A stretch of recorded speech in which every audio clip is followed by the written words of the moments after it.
My name is Ritika Subhash. I am heading this organization called MacaHi. It's a mathematics learning program based out of UK, and we work with students from kindergarten through class 10 in improving math learning outcomes through our AI and gamified portal.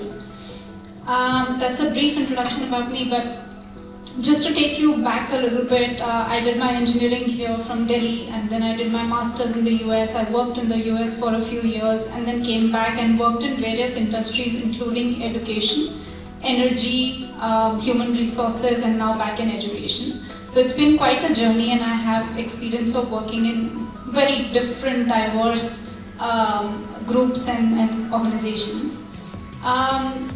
As far as the challenges, I think some of them have been covered already, but I want to specifically talk about where does this apprehension around STEM stems from. And in my mind, it happens both at home and in schools.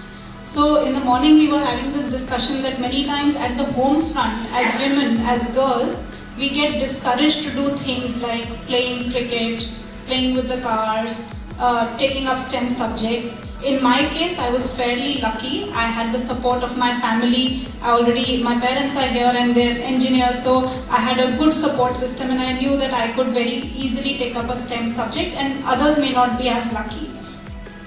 But our whole conversation about how we talk to girls at home and what we expect and what we set them up for in future, I think that needs to change, and it should change with our generation.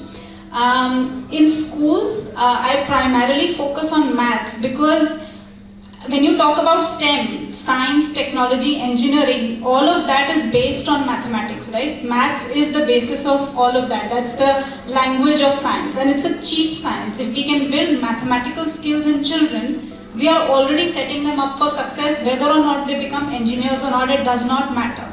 If I have good math skills, I can be a very good fashion designer, I can be a very good musician, I can do just about anything a lot better than if I were not confident in my math skills. So the problem which I think happens at a school level and at a home level is that our conversation and our dialogue about math is very negative. We think math is only for the bright. We think math is only for the select few who will go into engineering, and we start drilling that into our children and more so into our girls. So first of all, I think that's one thing which definitely needs to change. At a school level, there is a huge problem of disengagement with mathematics. I don't know how many of you would agree to this, but I've been to countless number of schools from across length and breadth of India, even beyond India. I've been to schools in the UK. I've seen that math anxiety and the avoidance of mathematics is a huge problem. And this is where this whole thing starts, that I'm not good enough, I don't want to do it. There'll be just a handful of children who will be going for math Olympiads or science Olympiads, and they will be considered the cream of the school.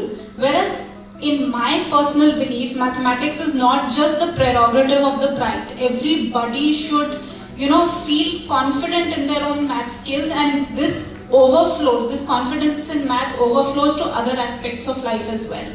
So, to your point, I think what are the changes that we can do at home and in schools is, from today, if all the people sitting in this room commit to saying that I am a maths person, I am not afraid of math, and I will not pass on my math anxiety to my children and my nieces and my nephews, I think my job is done. That's the thing we need to change, right? We need to change our own attitude towards maths. And as educators, we need to think, why are we teaching what we are teaching? What is the end goal? What is the larger purpose? Are the children who are going out of the class actually understanding what they're going to use this skill for, or are they simply cramming formula?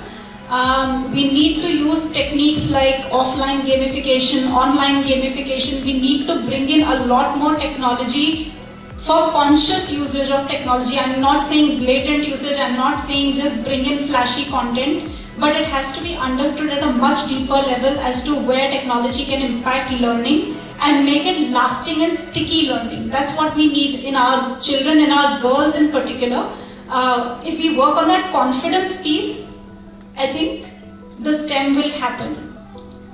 and it will happen in a way in which those who have the aptitude for it will opt for it.